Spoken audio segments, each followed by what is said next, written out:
Madre Santa Cruz, de nuestros enemigos, líbranos, Señor Dios nuestro, en el nombre del Padre, y del Hijo y del Espíritu Santo. Amén. Señor mío y Dios mío, creo firmemente que estás aquí, que me ves, que me oyes. Te adoro con profunda reverencia, te pido perdón de mis pecados y gracia para hacer con fruto este rato de oración. Madre mía Inmaculada, San José, mi Padre y Señor, Ángel de mi guarda, intercedan por mí.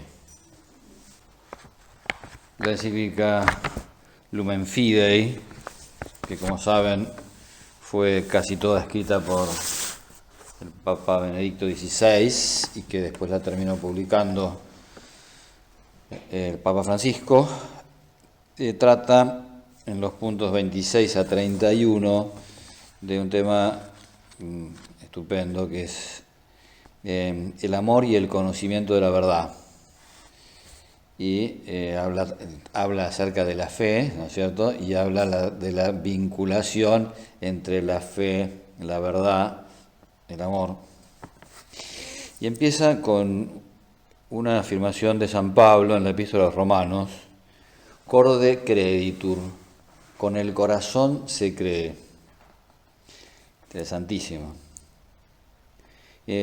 Voy a leer bastante porque la verdad es que el Papa Benedicto XVI es brillante en todas sus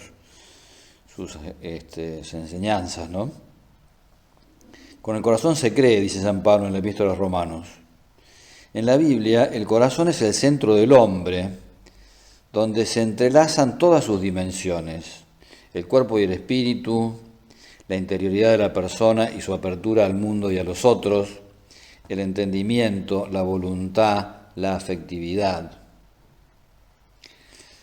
Si el corazón es capaz de mantener unidas estas dimensiones, es porque en él es donde nos abrimos a la verdad y al amor, y dejamos que nos toquen y nos transformen en lo más hondo. El Catecismo de la Iglesia Católica, cuando habla del corazón, también habla de esto, ¿no? Es decir, el corazón es el lugar donde yo me adentro, es lo más íntimo de cada uno de nosotros, es el lugar en donde se juegan aquellas cosas que son absolutamente vitales, ¿no?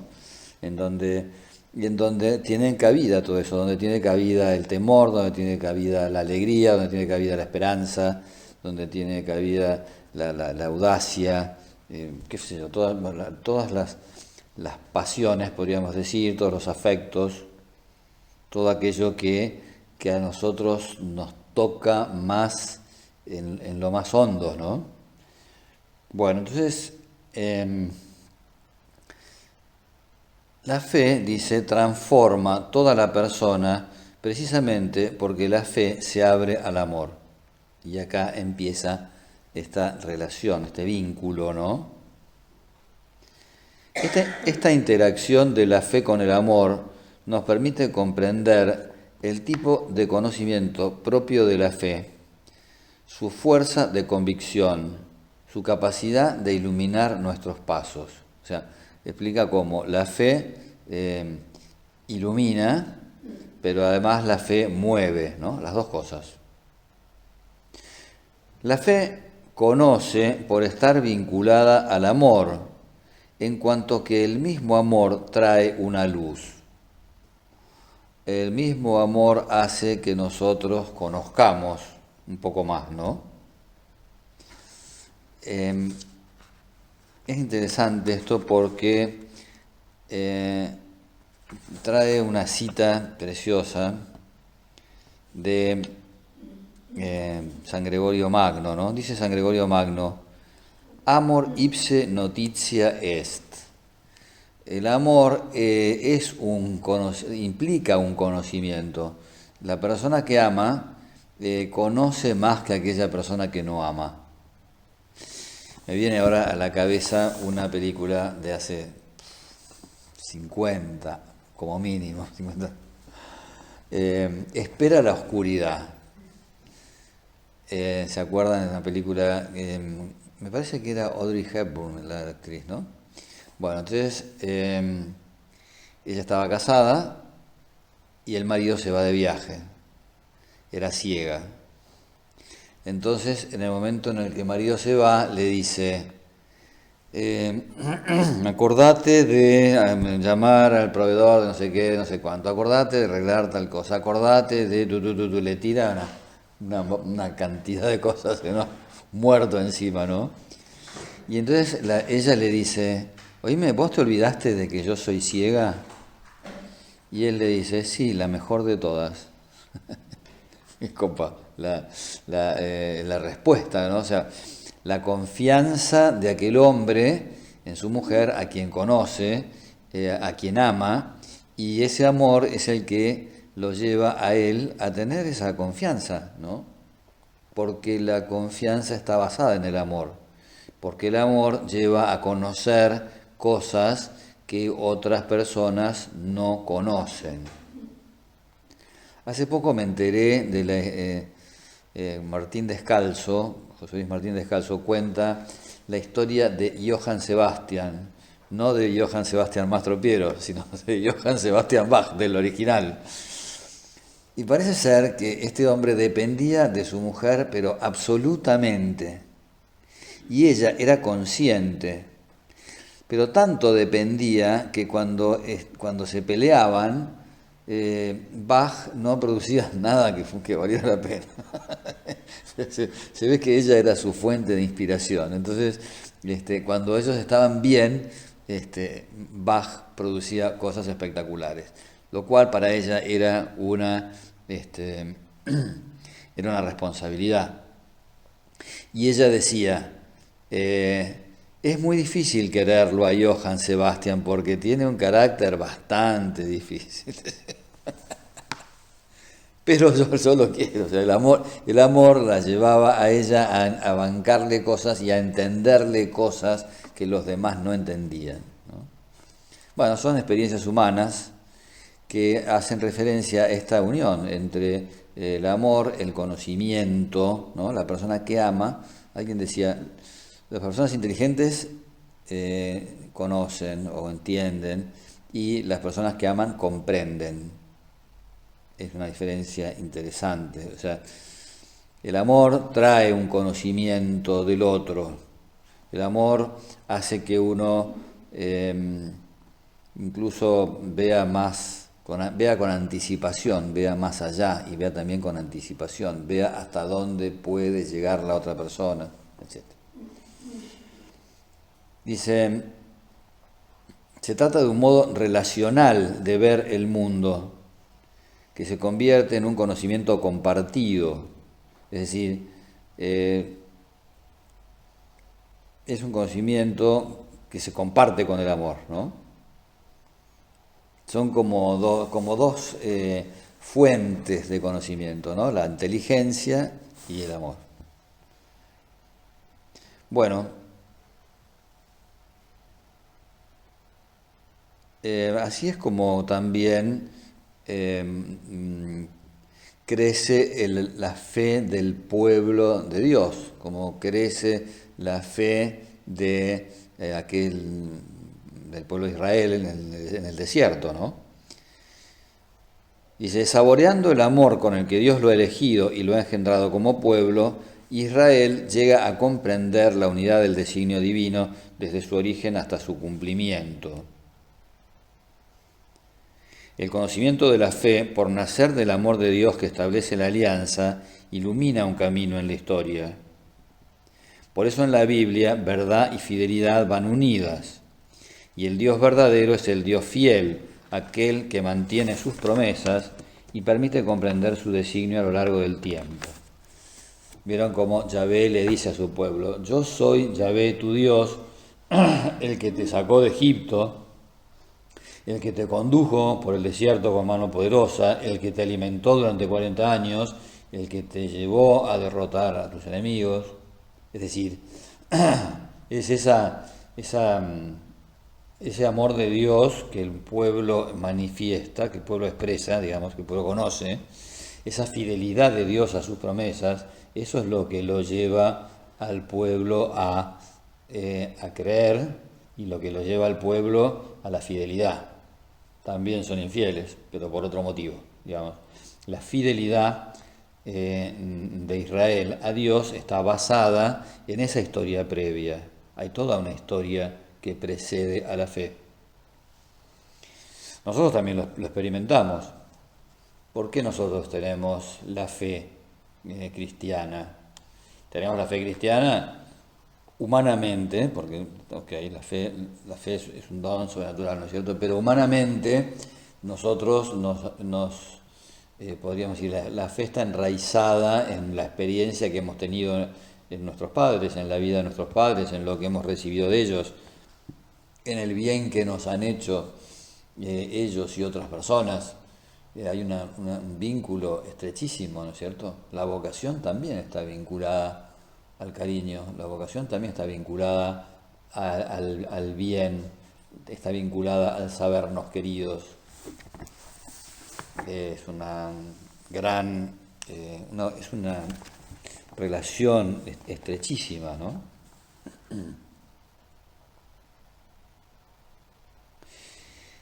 Y dice, sigue diciendo Benedicto XVI, precisamente porque el conocimiento de la fe está ligado a la alianza de un Dios fiel, es presentado por la Biblia como una escucha y es asociado al sentido del oído. San Pablo dice, fides ex auditu, la fe proviene del oído, es decir, porque nosotros hemos escuchado esa enseñanza, porque nosotros hemos escuchado esa palabra de Dios, de ese Dios fiel. La fe nace de ese mensaje que es escuchado. El conocimiento asociado a la palabra es siempre personal, reconoce la voz, la acoge en libertad y la sigue en obediencia. Por eso San Pablo habla de la obediencia de la fe. Es algo personal, es personal. La fe es algo personalísimo, es algo que no se puede, podríamos decir, transmitir sin que intervenga lo más íntimo de la persona. Es decir, recibir la palabra de Dios requiere de esa percepción de lo divino de alguna manera, ¿no? Requiere de ese convencimiento íntimo, requiere de esa decisión del corazón. Vieron que a veces uno pretende que la gente crea a través de argumentos, ¿no? Y entonces uno va dando argumentos y entonces uno refuta los errores y muchas veces piensa que la fe la persona la va a recibir porque está equivocada en determinadas cosas y entonces uno le va a refutar los errores y la va a convencer y entonces le va a venir la fe, va a creer. Bueno, no. Esto no significa que no haya que trabajar la cosa desde el punto de vista intelectual. Muchas veces hay que remover prejuicios, a veces hay prejuicios que impiden, ¿no?, que uno tenga fe. Entonces hay que ayudar a la gente a que remueva esos prejuicios o que se dé cuenta de que es un juicio previo, que es que no tiene sentido pensar de esa manera. No está de más, ¿no es cierto?, el argumento, pero el argumento por sí solo no produce la fe, porque la fe es una cuestión más del corazón que de la cabeza, si se quiere. Es una cuestión mucho más de decir yo quiero creer. Las personas que quieren creer son personas que ya están a un paso, ¿no? Aunque tengan por ahí dificultades intelectuales. Por eso dice que la fe es un conocimiento que se aprende solo en un camino de seguimiento. Esto también lo experimentamos nosotros en nuestra vida, porque cuando nosotros rezamos un poquito menos, nuestra fe se apaga. Cuando estamos un poquito más perezosos o más fiacas o con cualquier otro de nuestros errores, nuestra fe está como, no sé, como adormecida o como empolvada. Y a medida que nosotros vamos caminando, a medida que nosotros vamos, ¿no es cierto?, progresando en esa lucha, en esa medida también vamos teniendo un poco más, la fe la tenemos más viva, ¿no?, más despierta.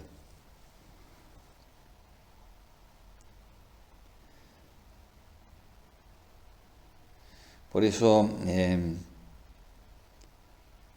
escuchar la palabra de Dios y escucharla con esa confianza va haciendo que nosotros crezcamos, ¿no?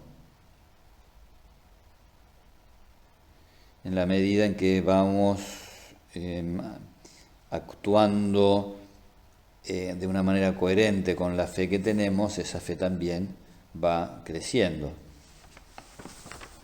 Y vamos también teniendo como esa posibilidad de ir más adelante, ¿no?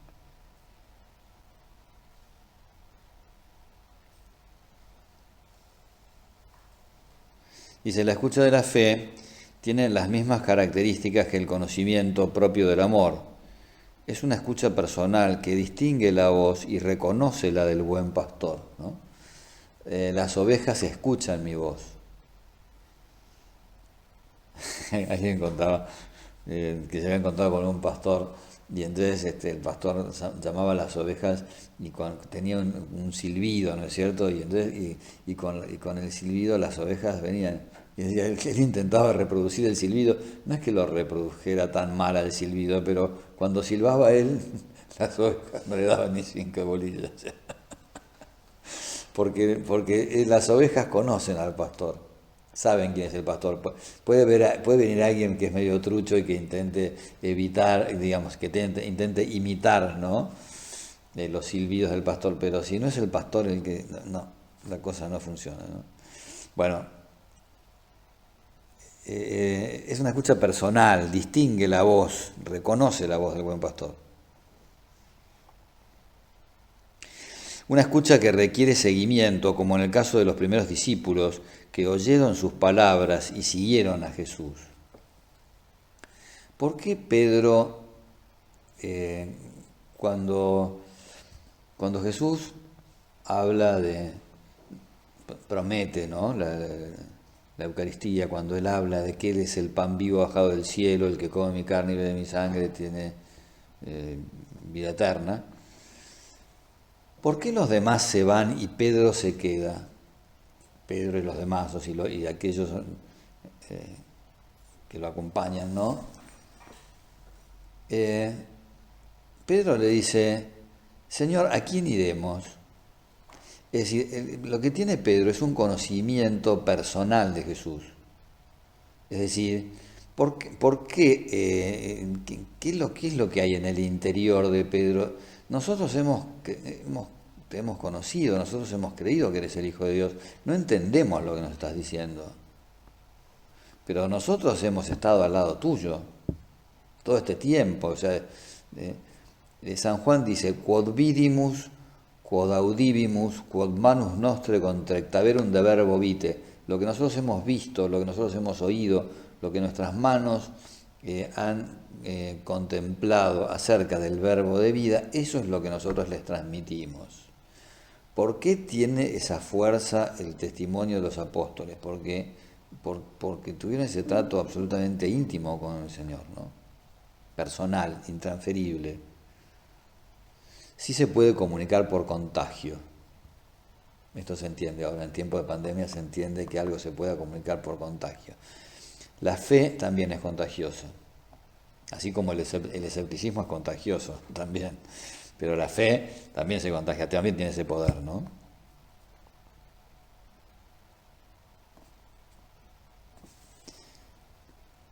Por eso dice el Papa, creer y ver están entrelazados. El que me ve a mí, ve al que me ha enviado. Claro, los apóstoles quizás no son conscientes del todo, pero Jesús les dice, mira, ustedes me están viendo a mí y entonces si creen en mí, crean también en aquel que me ha enviado. Ese contacto, digamos, sí, ellos lo vieron con los ojos de la cara, nosotros no lo vemos con los ojos de la cara, pero el contacto con Dios, la relación con Dios, la unión con Dios, hace que esa fe vaya creciendo, ¿no? Empieza por el oído, pero empezamos a tratar a Dios y ese empezar a tratar a Dios nos va llevando, se va como retroalimentando, ¿no? El contacto con Dios hace que crezca nuestra fe hace que crezca nuestro contacto con Él, ¿no?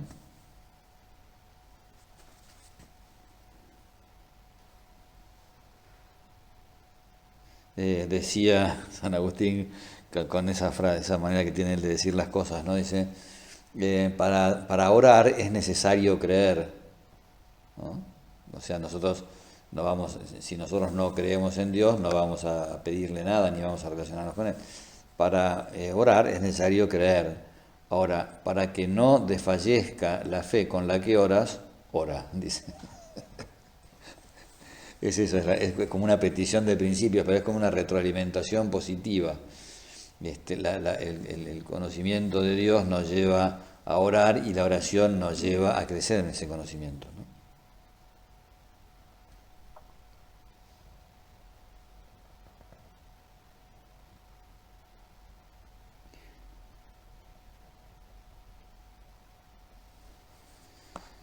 Dice, sigue diciendo Benedicto XVI, ¿cómo se llega a esta síntesis entre el oír y el ver? Lo hace posible la persona concreta de Jesús, que se puede ver y oír. Él es la palabra hecha carne, cuya gloria hemos contemplado. La luz de la fe es la de un rostro en el que se ve al Padre. En efecto, en el cuarto Evangelio, la verdad que percibe la fe es la manifestación del Padre en el Hijo, en su carne y en sus obras terrenas, verdad que se puede definir como la vida luminosa de Jesús. Por eso dice el Papa, la verdad que la fe nos desvela está centrada en el encuentro con Cristo, en la contemplación de su vida, en la percepción de su presencia.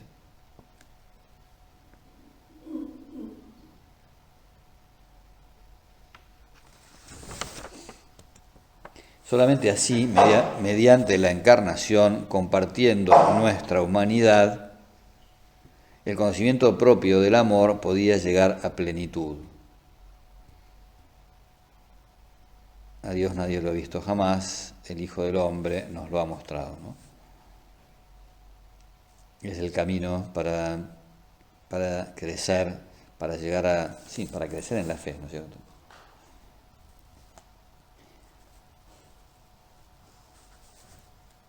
Dice, sigue diciendo más adelante el Papa, con su encarnación, con su venida entre nosotros, Jesús nos ha tocado y a través de los sacramentos también hoy nos toca. Cierto, no, eso no nos toca con su presencia, no lo percibimos físicamente, pero el Señor Él nos está tocando con su presencia, ¿no? A través de los sacramentos. De este modo, transformando nuestro corazón, nos ha permitido y nos sigue permitiendo reconocerlo y confesarlo como Hijo de Dios. Con la fe nosotros podemos tocarlo y recibir la fuerza de su gracia.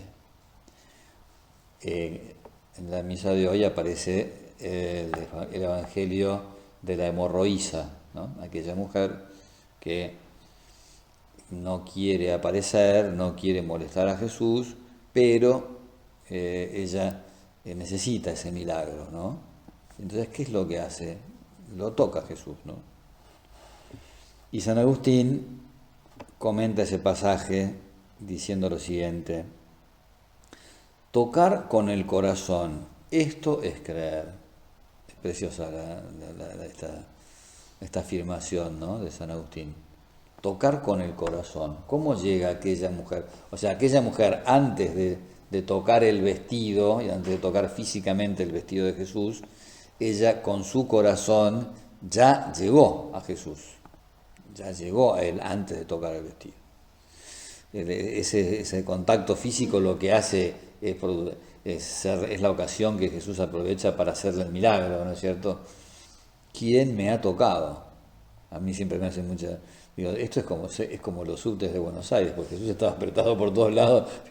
Es como que alguien en el subte diga, ¿quién me tocó? Los subterráneos de Buenos Aires, o el 60, en época, ¿no?, este, de mayor tráfico humano, ¿no es cierto? Bueno, entonces, y eso es lo que le dicen los discípulos: Señor, te rodean por todas partes y preguntás quién te ha tocado. No, no, que acá hubo una cosa distinta. Acá he sido tocado con el corazón. Eh, entonces está muy buena, muy bien está, ¿no? Bueno, ¿quién es la...?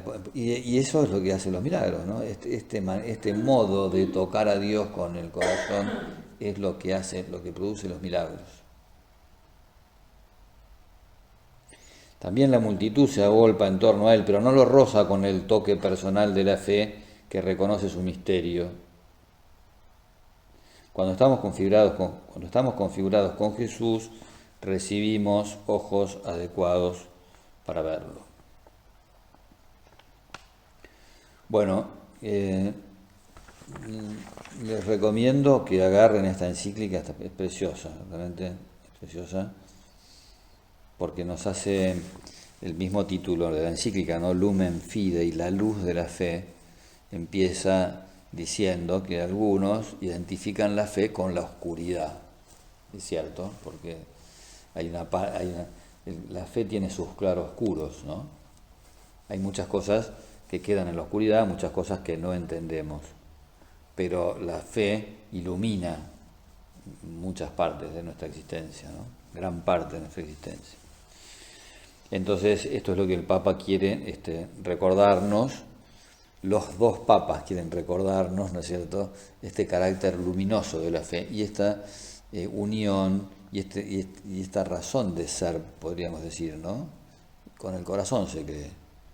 Esa luz viene proyectada la recibimos no solamente desde el punto de vista intelectual o porque somos inteligentes, sino fundamentalmente porque nuestro amor y por nuestra confianza en Dios son las que nos llevan a depositar nuestra fe en Él, a creer en lo que nos dice, a esperar en lo que nos promete, ¿no es cierto?, y a intentar también devolverle ese amor con que Él nos ama.